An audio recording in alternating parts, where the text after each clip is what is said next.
You are now listening to Fight Life Unfiltered.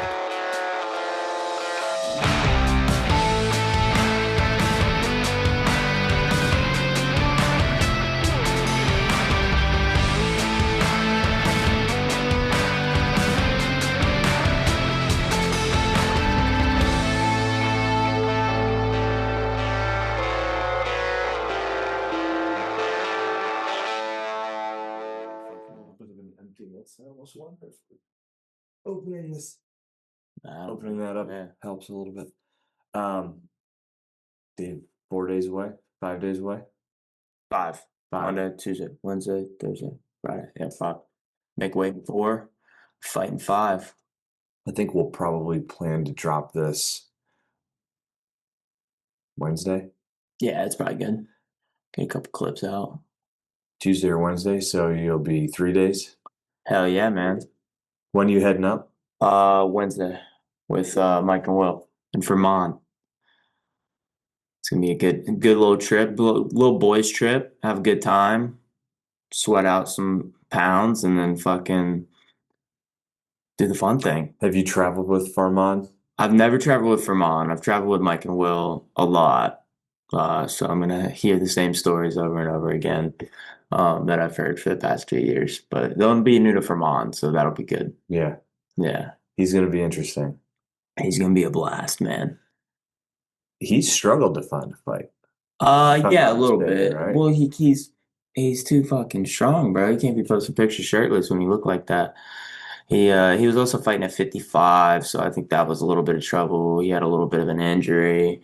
But yeah, man, I'm excited to see him back in the cage. He hasn't fought since the day before I debuted, so February of last year. Really? Yeah, that was his fight for us. Okay. I knew it was a while. I didn't realize it was that long.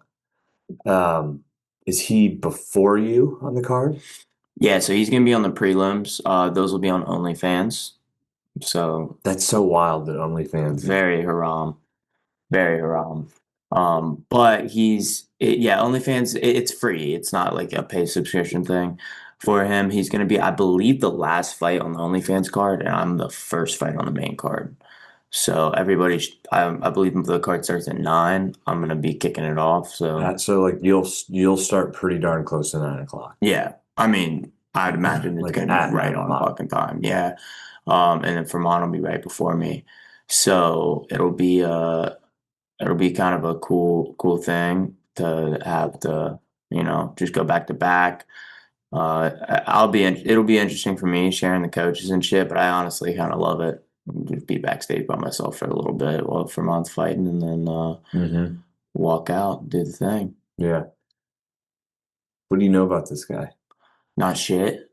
He's Brazilian, 4-0. Hasn't fought in 7 years. So last time he fought, I was in high school. Was he in prison? No. Seems like a very, very good character guy. I don't know. Yeah, he doesn't seem like it. He lives no disrespect. Yeah, he's Brazilian. He moved to America. All of his fights are in Brazil, so there's not much tape on him. Judging off just Instagram and stuff, like we got that he's orthodox. Looks like a boxing heavy kid. But yeah, it's a good challenge. It's perfect step up, perfect everything. My manager hit us up. I was a little hesitant on it because he had two pullouts in that time frame, but those pullouts looked like they were just kind of happenstance. One of them was due to COVID, and then the other one, I don't really know what happened, but we were like, all right, let's run it. And he hasn't pulled out, so. Fight week, I think we're good. I think we're in the clear. Yeah. Yeah. In something like this where you don't know the guy and you don't know if he's training, doesn't seem like there's a big social media footprint where he's posting his training and he's promoting himself.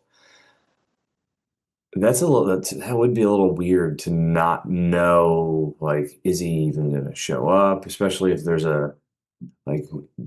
been 2 separate instances where he's pulled. Yeah, that was my only thing. I was like, I love the record, I love everything, layup, like all this stuff's great. But I saw the grays on his Tapology, and I was like, let's keep looking. And then we were just like, let's run it. I think it's perfect. I think it's a perfect opportunity. 4-0, 4-0, main card on Fight Pass, coming just off being on Fight Pass.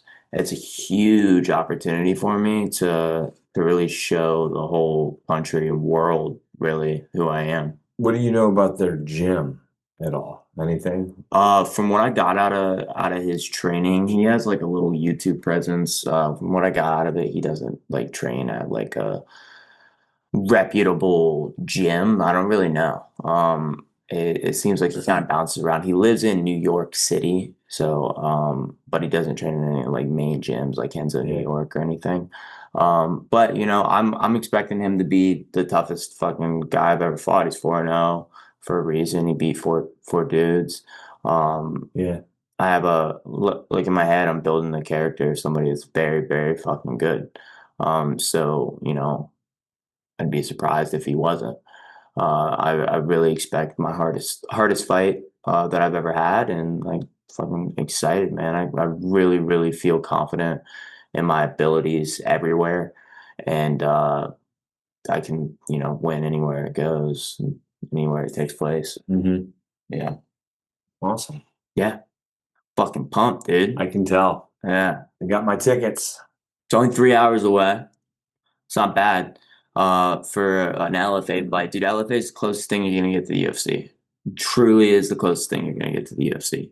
Um, and it's going to be cool. I got a little, I probably got like 30 people coming up. Really? Maybe. Yeah, around there. I got some obviously my parents, family, friends, girlfriend, a lot of people coming up. And it'll be cool. It'll be cool, and then hit the casino after. Put my whole check on black. Spent a lot of hours in that casino. Yeah, it's where you're from, man. That's is. fucking sick. It is. Yeah. I'll be playing a little golf during the day. First round of the member guest. And then afterwards, I'm going to be peacing out. I think my buddy's going to come with me. I've been sending the Ticketmaster link out to everybody in the area that I know likes to go to fights. I'm like, if you're going to go to any fight, this is the fight. Yeah, 100%, man. I mean, say you were there when I made my LFA debut. LFA is posting all these 50% of the card last night fought on LFA. 50%. So I'm in the right place. Dude, that's wild. Who are the big names? So you've got Alex. That fought in LFA. Yeah. Sean O'Malley, Corey Sandhagen, Alex. I mean, name them. Kamaru, Joaquin Buckley, all of them. Mhm. Everybody fought in LFA. LFA is the biggest feeder of the UFC. So yeah, I mean, just about anybody you name fought in LFA. People that were champs is even a crazy long list, but a lot of the guys get signed just off of winning a fight in LFA. Do you feel or notice things changing around you, like locally? In terms of what? Just anything, right? Because I mean, things are changing for you as far as where your career's at, right? You're not to that point, right? You're not just fighting on the regional scene now.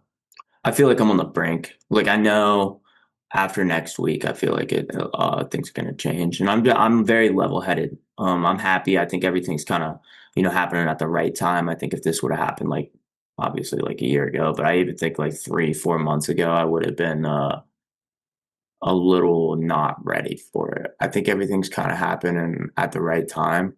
I think that's something that you have to believe too. I think everything's just kind of like falling into place at the time it should. I'm in the right mental space for everything, and no matter what happens, if I lose, life won't change too much. If I win, life might change a little bit in terms of fights or hype or whatever. But I'm ready for whatever. Yeah, but I guess what I meant by that is like, does it change in how your peers maybe communicate with you, or the things like when you got into this, which I mean, it's crazy because it wasn't really that long ago. So maybe you can really think about it. But there's people in the sport and locally specifically where it's like these are the people who have already blazed the path locally for somebody like yourself.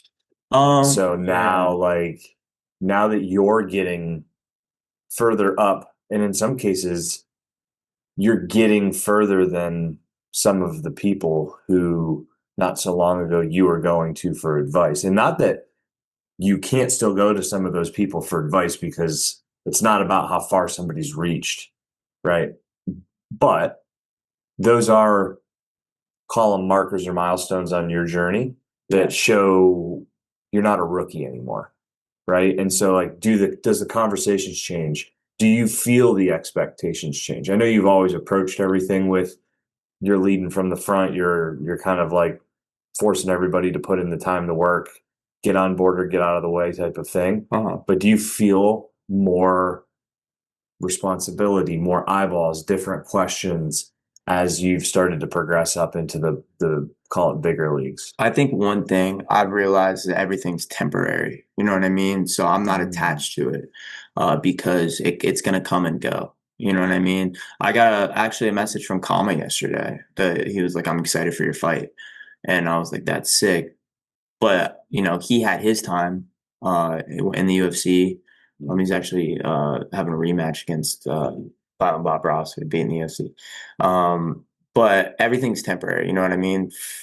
5, 6, 7, 8 years from now, I'm going to be messaging another kid in Pittsburgh or wherever and being like, "Hey man, I'm excited for your fight in LFA, your debut." It's not, I know that, right now is my time. You only get a limited amount of time in this sport. I'm 25 years old.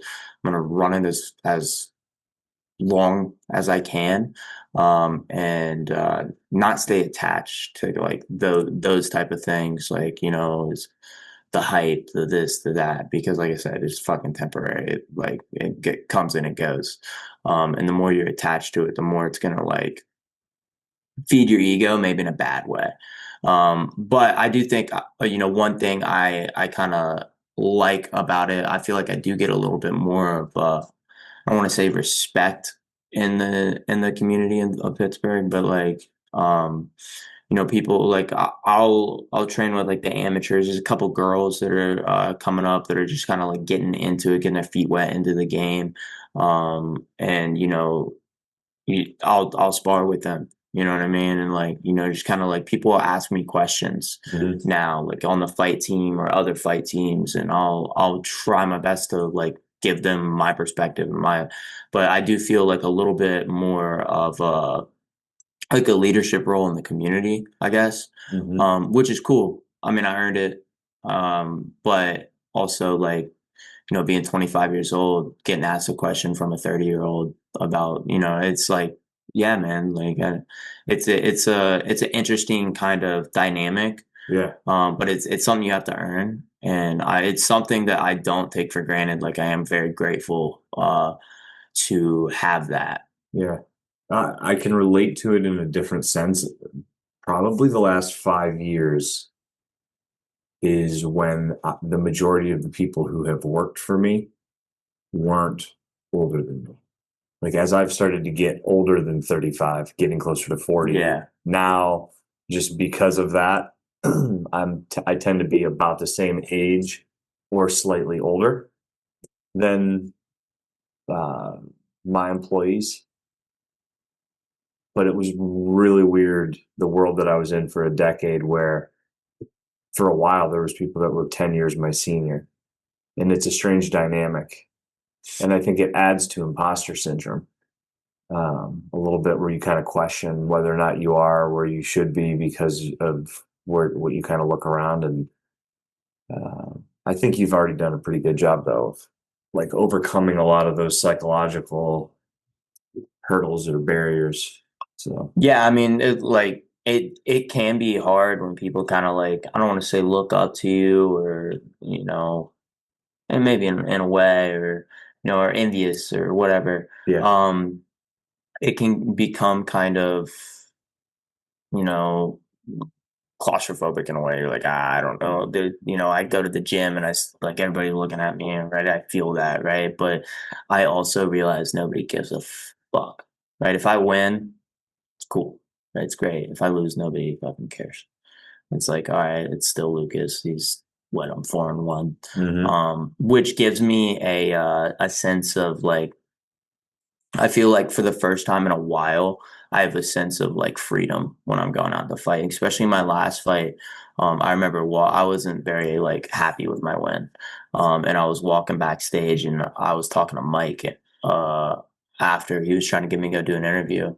And I was like, dude, I'm fucking like not happy about it. And he was like, he was just honest with me, right? 'Cause he's somebody I look up for advice. He's been there, fought in Bellator, had a great pro record, and kind of did everything but get to the UFC in the sport. Like absolutely did everything except fight in the UFC. And I look at him, and like ask, I was just like, like what the fuck? He was like, you it seemed like you kind of fought not to lose. And I was like, yeah, you're right. So, the next pivot was to fight somewhere where I didn't feel comfortable. And this LFA thing came, right? And I'm not fighting not to lose for the LFA. I'm fighting to fucking go make a name for myself, go have fun. If I lose, it's fucking LFA. Happens against a 4-0 guy, right? And me fighting with no pressure and me fighting like that, like that's Scary Lucas. that's the scariest version of me, I believe, because I'm just gonna go out and do my thing and have fun. Like I cannot wait. It's just like gonna be a fucking blast. I can't wait. It reminds me of the Lucas Bird match. There's no pressure. What did I have to lose? National champ, right? Me with nothing to lose, I'm fucking dangerous.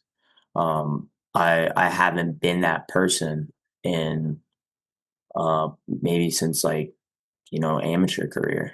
I think my last fight in my amateur career, when I kind of got my respect in Pittsburgh, was the last time where I was like the guy with nothing to lose, and I put on one of the best performances in Pittsburgh MMA history, in my opinion, in that fight. So, yeah, man, I'm fucking excited. I had a question I was going to ask you, and then I completely started to get into the response that you had, and I completely forgot. Did we ever say, by the way, that we have like a whole new backdrop? I think we started Like off we with it. kind of indirectly did, We but led with it. It's fucking sick, huh? It's dope. if you're listening, you want to go to YouTube and check it out because it actually We got the lighting, we got everything. Shit, we just need a max. We just need a max behind the camera. need a max. Yeah. Maybe when I start getting this fucking UFC contract, we'll get a max and a fucking. I don't know if we can afford max. Yeah, I don't either. Gotta sell gear or something. I think gotta figure out who the next max. To listen to your coaches too. Yeah. Yeah, man. This podcast it's awesome, man. It's just like I always wanted a podcast, and it's been like a really cool thing to kind of like build. And now like look at, we got a nice little studio. This seems like semi-permanent type thing. It's really cool to be able to get in my car and drive 20, 30 minutes, think about the conversation, and it's rewarding. I mean, dude, I've been podcasting for 5-6 years now, and I've done some in person. This is the one that I've done most consistently on a schedule. Like typically Friday mornings we're banging them out. Yeah. And it's been good actually. Yeah. I like that aspect. It's allowed us to be able to do this type of stuff, to put together a little bit more of like a professional format. Yeah, and slowly. It's like consistency over time. That's how anything progresses in life, right? Yeah. And we're being consistent, and it's not like we're fucking putting up crazy numbers, but sometimes I get surprised by the views and stuff, which is awesome. Yeah, every month there's more. Yeah, even on the audio side. That's sick. Yeah, and we're doing the right shit, man. Everything happens in due time, and now we got a fucking piece of cloth. Yeah. No, we do. Piece of cloth on the table. We need a max. I don't know who would be that person in the gym. Max. You just steal Max from listening. I mean, to he this? fucking throw him Just have him do throw him a both. couple bucks. Yeah. You know, do both of these. Fucking What why you not? doing during Friday? Yeah. Shit. I don't know. We'll find somebody one day. But yeah, I mean, I think it's gonna progress. It's cool. Like I said, have my own podcast. I was always kind of like a small dream of mine. I always listen to podcasts, constantly listen to podcasts. And this one's happened pretty organically. And it's pretty sick. Yeah, dude. I was looking back at I was trying to find a logo, and I was looking back at the DMs in Instagram from when we first started communicating, and I was like, wow. It's funny how shit Things goes. have like Just you. Yeah. When we first met, like I think it was after my second fight. Yeah. Yeah. Yeah. It's crazy. It's wild. Dude, life's happening so fucking fast. Everything's just fast. It's wild. Yes. Yes, it is. That's what I said. Everything's temporary, dude. It fucking comes and goes. I like that. I like what you said there. Yeah. I mean, you could, right? Like, it's here today, gone tomorrow. Yeah, that's why you got to enjoy it. That's one thing I think I've done really good about my career. If you really like, what's the thing you've done best about your career? I do, really, really like it's always what's next for me, but that's just kind of, how this sport works. But I enjoy the moments. Like I really, really soak up the moments. And I think it's just because I have an understanding of that. I just understand that like this game's only going to last you so long and, enjoy it. Do you think there's anything to not just enjoying the moment, but if the moment doesn't happen, you can't enjoy it?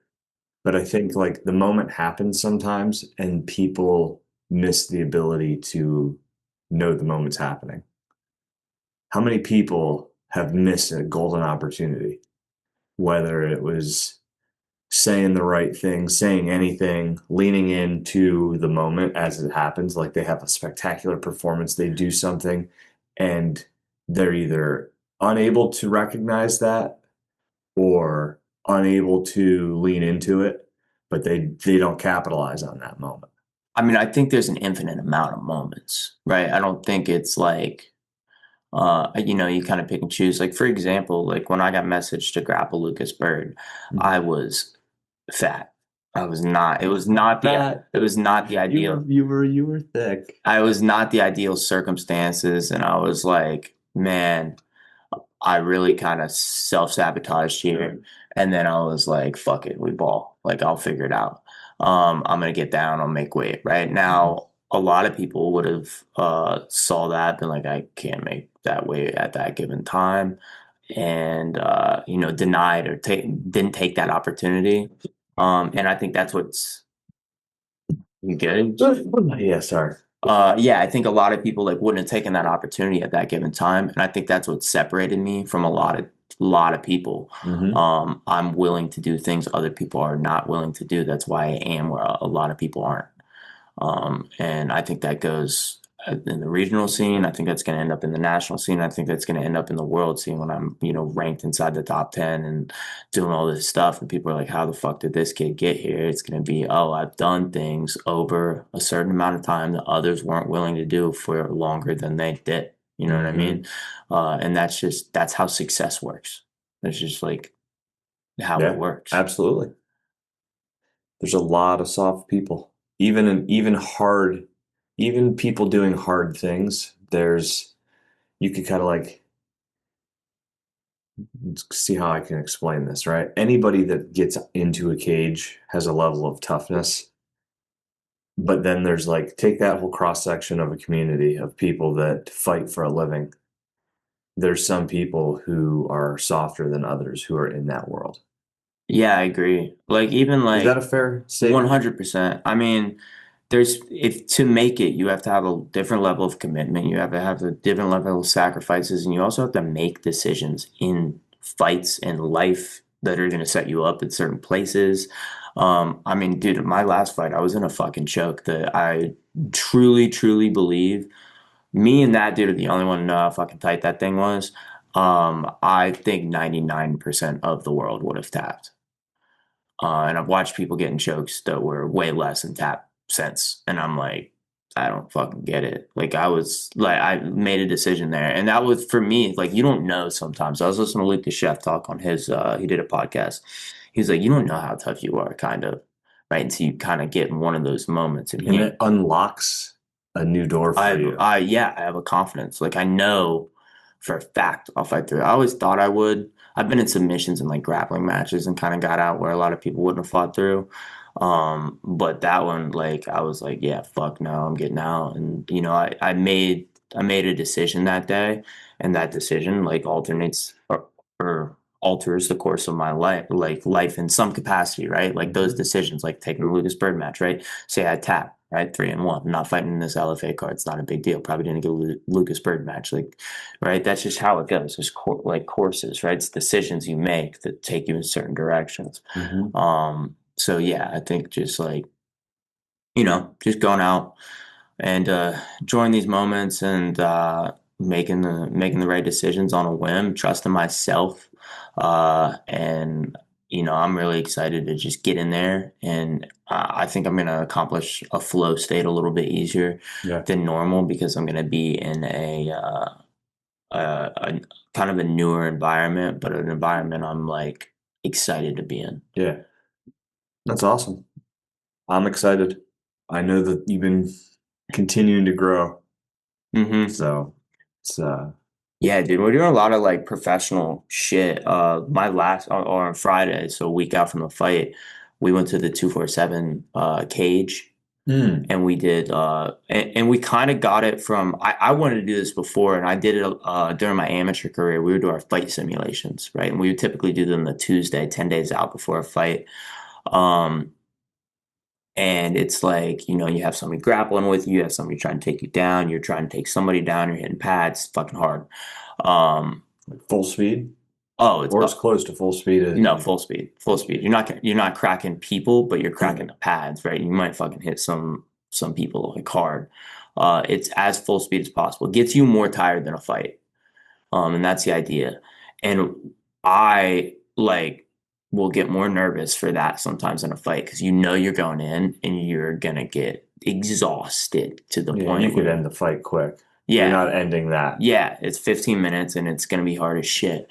So this time we saw a video, and I saw one of Henry Cejudo do it years ago, and O'Malley did it at his gym. They got a new cage, and Will sent it to me, and I was like, oh, Hunter and 247 told me I can use the cage anytime. Let's try to make fight sim there.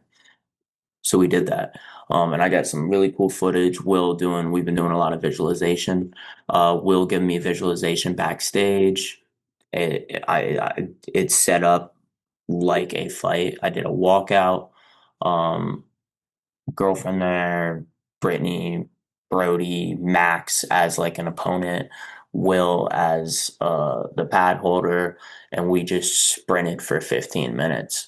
And it went great. We got some really cool clips of it, right, for the internet. But what it really did was it put me in that level of arousal that I'm going to feel when I go out and fight. And that's something you can't really replicate. The only thing that can replicate it is like getting those nerves, right? This is a new feeling, right? The only thing that's different is just having a threat back to you. Yeah, somebody hurting you, but the threat to that level 10. The threat in that is getting fucking tired of shit, right? Yeah. So, and performing in front of people.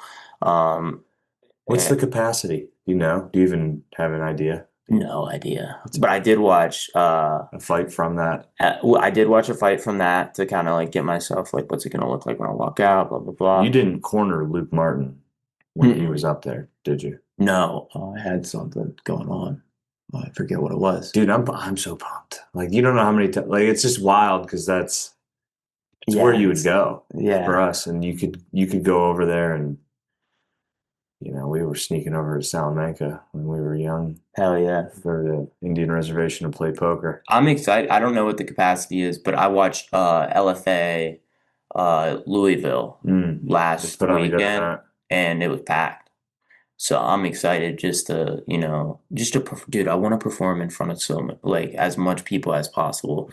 I was watching the UFC fights last night. I think it's so sick that they're going to these like cities that they've never gone to, like Atlanta, Nashville. Dude, I agree. Yeah, Atlanta's such a shithole. I'm sorry. yeah, I mean, I gotta. but I do think I think it's I had cool. to say that. I've been there too many times. I think it's cool that they're like getting to perform in front of other people, you know what I mean? And like Agrees. and those fight fans, like Des Moines, Iowa. yeah, like I think they're enjoying it more because Pittsburgh's gonna be dude, when they fucking come to Pittsburgh in 4 years and I'm on the card, shit's gonna be crazy. It's lining up on purpose, yeah, dude, right? it's gonna be fucking great. I believe so. Like I was shocked when you told me when I got here that you were watching the fights last night. I would wonder if watching the fights a week out from your fight I always do. fucks with your head or if it's a good thing. So I was just talking to Will about this. I don't watch fighting a lot out of camp. Right. About 10 days out, I watch a lot of fighting. I watch people specific to my style because you get a thing called mirror neurons, right? Which are essentially uh, look, see, do. Yeah. I see it, and then you kind of replicate it, and you'll do things. It's why my son Your does a lot of unconscious things mind. the way Yeah, that he does. kids are the best thing It's to wild. look at for mirror neurons because they don't have so much information. I see myself and I'm like, holy shit, bro. Like he's watching me. Yeah, dude. I mean, I'll see the fucking like kids around me at the gym or whatever, and they're like trying to hit cartwheel passes or shit they seen on my Instagram, and I'm just like, oh my god, right? But kids have less information that has ever came in their brains, so like they like neurons are like what all they have, right? But like I'd say 2 weeks out, I start really just like watching a lot of fighting, and I just kind of watch it as a fan. Like I'm, it's not like technically am I breaking stuff down. I'm just like, all right, yeah. Like I'm watching a lot of Corey Sandhagen, a lot of I'll watch all my favorite fighters really.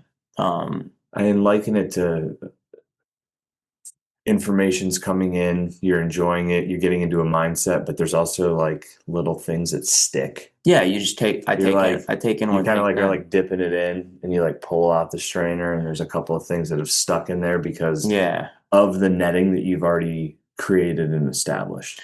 Yeah. And now this could be a bad thing if I was sitting there watching fucking Mike Tyson, right? And I'm like, all right, I'm gonna go in and I'm gonna fight like Mike Tyson. Well, Lucas, you're not built like Mike Tyson. That's the wrong sport too. Right? Then I'm going in and I'm setting myself up. So you got to be careful of it. I think that's one thing people need to understand is like you have to watch the right people. For that to work, you have to watch certain people.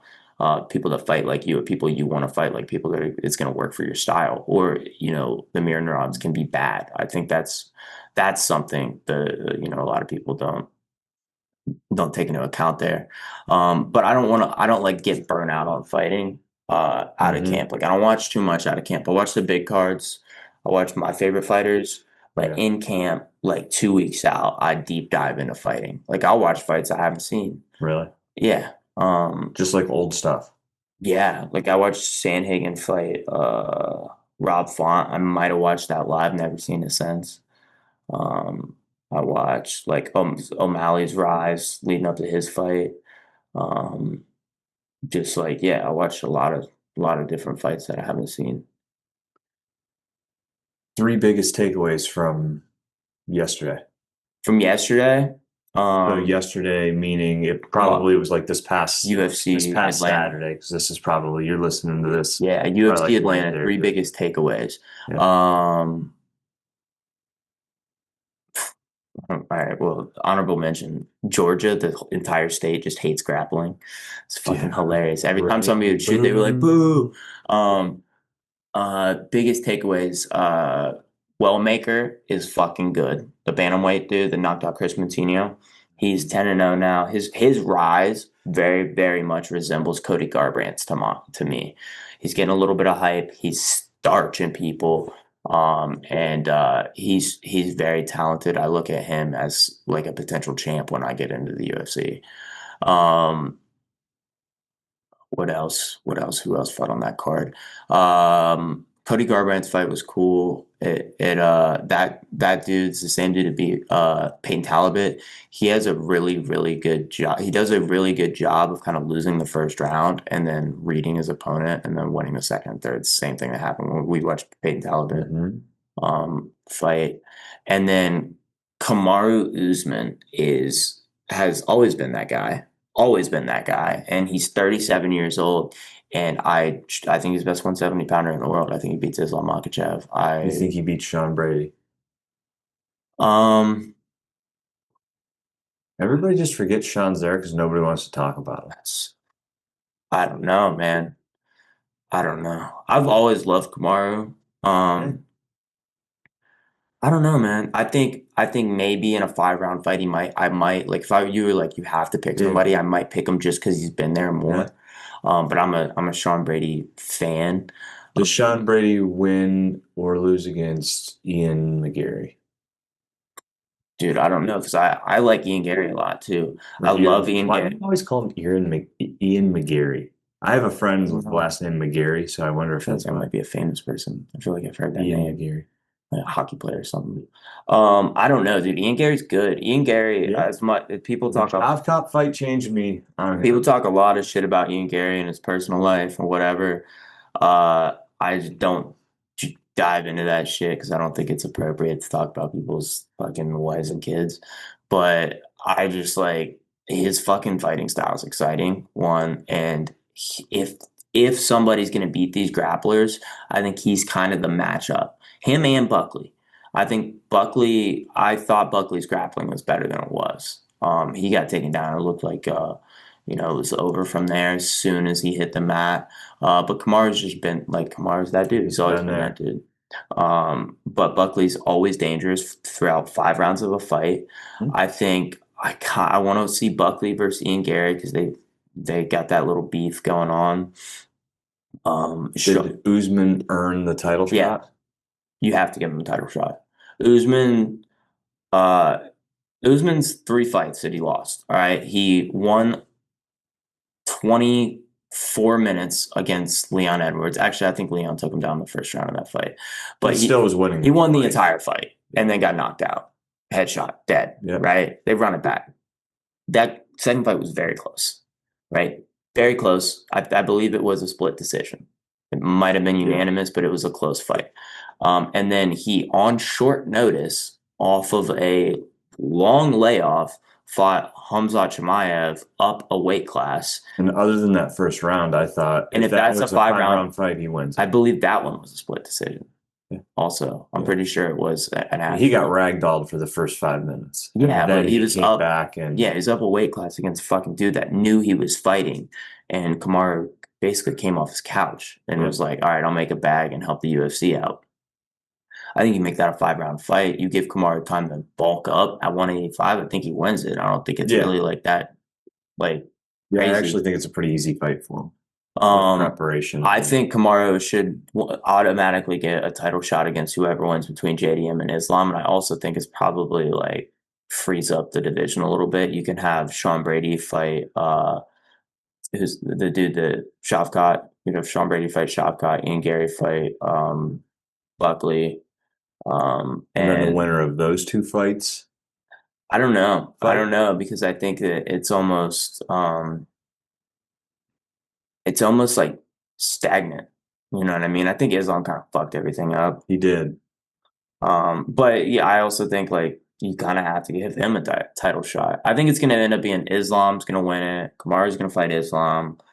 I think Kamaru beats Islam. Kamaru's going to go up to 185 and try to fight for that title from what he was just saying. Try to be champ. I think if Islam wins, Islam may do the same thing. I don't think whoever wins that belt. I think he goes up. I think he just keep 85. I think he's gonna try to be the first 3 times. Bro. I wouldn't be surprised. That's a big from 55 to 85. He's a big boy though. Who's the champion? Who's 85? It's about if it comes out fighting for the belt. Drakus. Yeah, I think that's a deep style matchup. Yeah, he is a big style. Drakus could fight 205 easily. I think Khamzat wins at 85. Kamaru plans on winning the 70 and fighting Khamzat. That's what he said. But anything can fucking happen in the sport. Mm-hmm. I think a lot of people can beat a lot of different people. I think at that weight specifically, it's all style matchups, dude. Mm-hmm. I think a lot of weights are all style matchups. I think bantamweight. I think Sean O'Malley found the one dude that was kind of gonna. It's kryptonite. Yeah. I think he found his kryptonite. I think Sandhagen might be able to beat Marab. Remember Sandhagen Homer? I think he's got the style matchup that could fuck with Marab. I think Umar could put up a really good fight against O'Malley. I think he could probably possibly beat him. But I think he'd be willing to strike a little bit more than Marab was. We talked a lot about Patchy Mix, and I'm not trying to be disrespectful. What do you think happened there? Do you think that's just there's levels and that How old is he? he is? I bet you Patchy Mix is like 29, maybe 30. Yeah, man. I think I don't know. I think there's a lot of things. I think Mario Batista is way better than anybody thought. Which I don't know why. 31. I don't know why we haven't given Mario Batista more credit since and before the fight.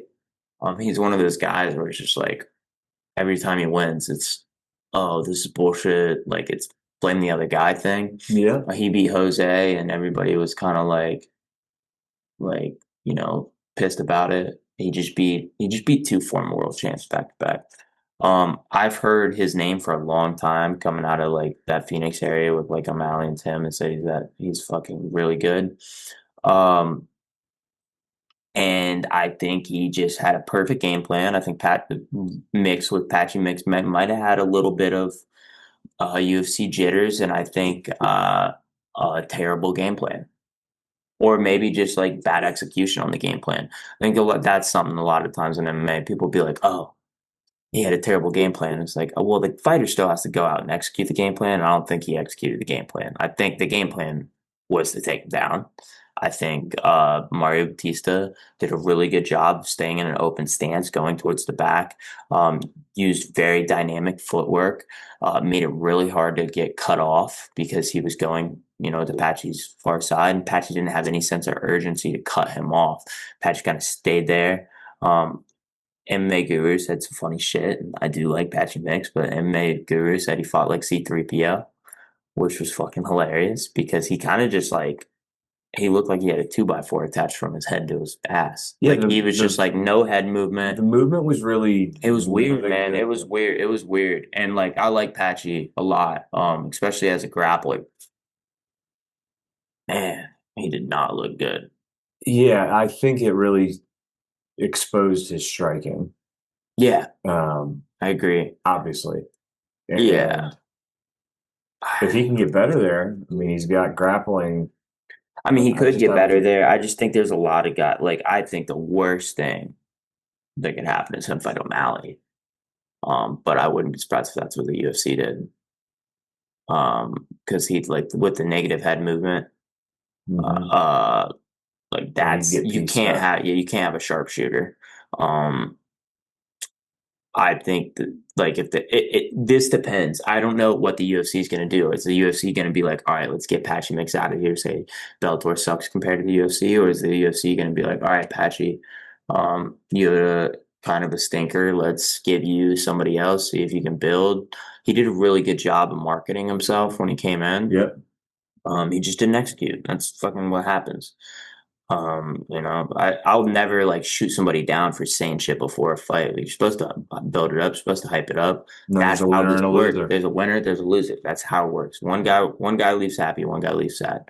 Unless it's last night and somebody gets upkicked and everybody leaves sad. Yeah. Yeah. No, I was a little surprised, I'm not gonna lie. And then in hindsight, I'm like, I don't know. Should I be so surprised? Maybe it's just you get a little hometown kind of like you get tied to somebody, you get bias. I don't think so. Dude, Patchy beat some fucking good guys in Bellator, but there's a big difference between Bellator and the UFC. It's always been a big difference between Bellator and the UFC. When you see what happens to Pitbull, now Patchy. Let's see what happens in Pico. Chandler. Yeah. Chandler was a little different in my opinion. But, I think Who's come over from Bellator and been lit the world successful? on fire? Brendan Schaub's podcast I was listening to, the only person that has a winning record that came from Bellator is the heavyweight guy. Forget his name. Nobody's had a winning record since they came from Bellator. Like with like a significant amount of like over like 3 fights. It's a heavyweight. I forget his name. Only one guy. And you've had a lot of guys that have left and gone over, and then they talk a whole lot of shit back to the UFC, like Corey Anderson. Corey Anderson was always like right there on the outside looking in, good fighter, couldn't break through a 205 in the UFC, goes to Bellator, becomes the champ, talks all kinds of shit. But it's like, where do you fall? Where do you fall? Well, obviously he's going to talk shit because Bellator's paying him a boatload of money and he's their guy and they're marketing him well and all this shit. Yeah. But like, I mean, I don't know. I'll tell you, my goal has never been to fight in Bellator. I could have fought in Bellator. I got offered after amateurs, but like the goal is not to fight in Bellator. The goal is not for your son who wants to play baseball or football. It's not to play for the fucking CFL. Yeah, the CFL or the fucking minor leagues, right? Well, let's be honest, right? The goal is to fight in the UFC. The goal is to have those 3 letters, not the other 3 letters on your fucking gear, right?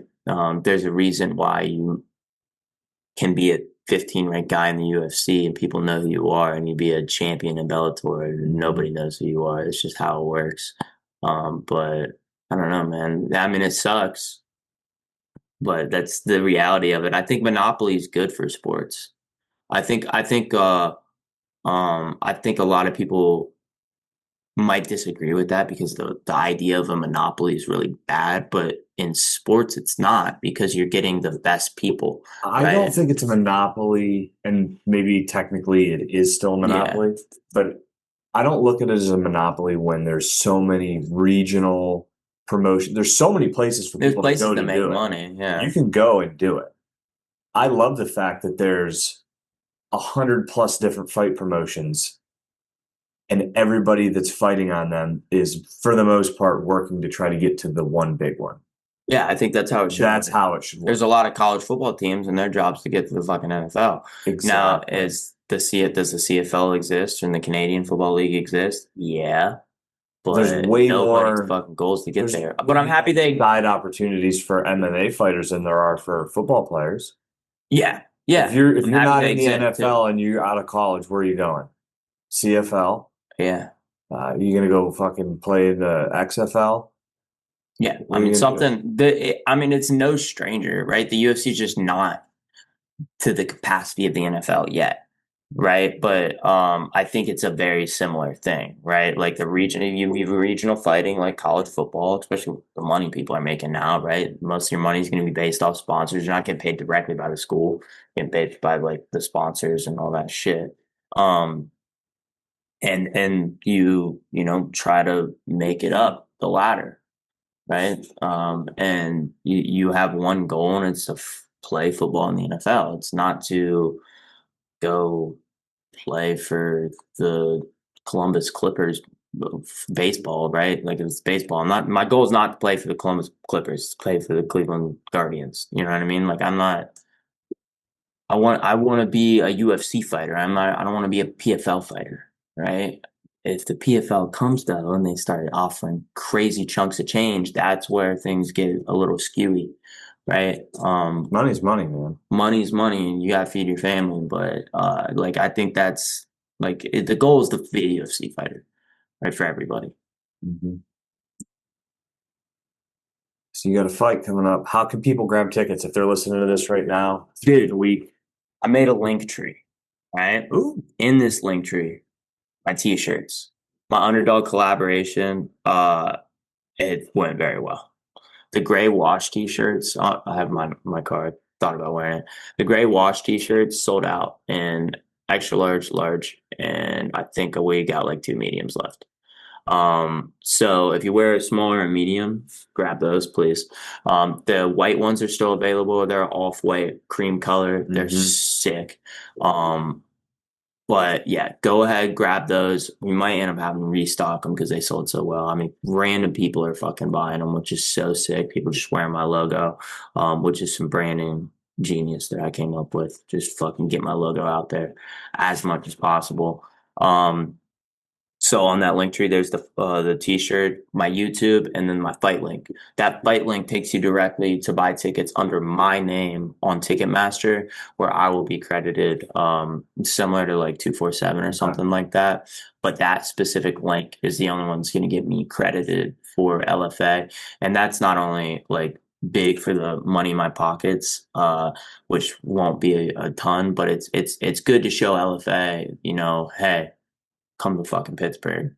Maybe down the line, make a show in Pittsburgh and put your boy on it, because we got a lot of big fighters in Pittsburgh. They can definitely stack a show, and I'm ready to set the world on fire. Let everybody know who I am. Let everybody know what this city's about. Let everybody know what my gym's about, and coaches and everything, man. I'm really, really excited to just represent all the people around me and go out and just do what I love.